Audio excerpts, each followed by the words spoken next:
Welcome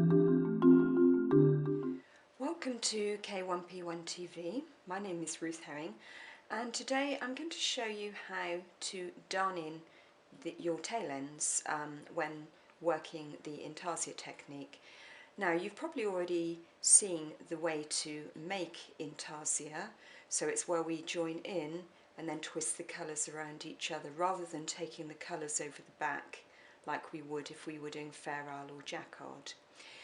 Now with intarsia, what you do end up with, obviously a very flat surface, but you do end up with lots of ends where you have to join in the colour and then cut the colour off once you've finished with it for each section. So let's turn to the back and see what sort of a mess we end up with. Okay, so we end up with lots and lots of tail ends that we have to get rid of. Now I've started neatening some of these off at the back, here and here, but you can see I've still got quite a few to do. Now my preferred piece of equipment is a very sharp darning needle with a big eye for doing this, and I'll just show you now how to darn off the ends. Now I am really stingy with my yarn, so I tend to use very small tail ends. So not long enough to actually thread my needle and then get my needle into place. So what I tend to do is weave my needle in first. So this is if your end is very short. So when I weave my needle in, I'm going through the floats where I've twisted the yarns around each other. Okay, so that's about a good length to weave in. Then I'm going to thread up my tail end through my needle end, okay, and then pull this through. Okay, before we go any further, you see I've pulled it through a bit too much, so after you've pulled it through, just jiggle it just to bring it flat again, and then once you've done that, you can then weave your needle back down through those floats, thread the needle up once again,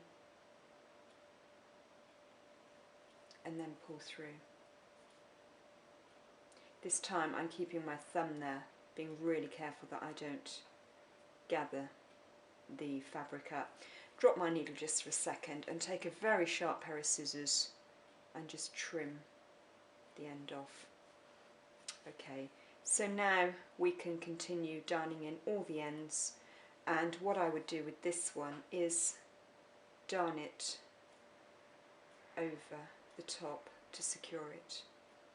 But just a word of warning, don't darn too many over the top of each other because you'll end up with a very, very thick seam. Oh, that was tricky to thread up with one hand. There we go, and I'm going to pull that one through. Again, just jiggle to flatten it out, and then just take it back a few stitches just to fasten it off. If your end splits like that, just moisten your fingers and twist it, and then it should go through. There we go, and then you can pull it through and trim the tail end. Okay, now when we're darning in our tail ends, for instance this tail end here, if you darn down here you're going to open up a hole there, so I always darn in an upwards position first to close the hole. So here I would actually start and weave in from the top downwards.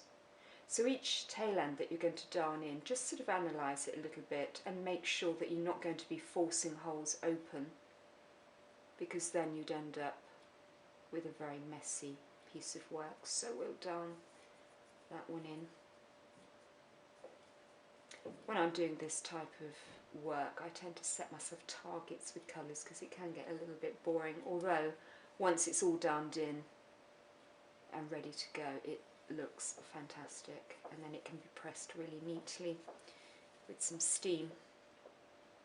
Take that one off. Okay, I'm going to leave you now, and I'm going to continue darning in all my tail ends and hopefully finish my sweater very soon. I hope you found that useful. Thank you for watching K1P1 TV, and have a look at the channel. You'll find other instructions for other knitting techniques, including intarsia, or visit our website k1p1.com.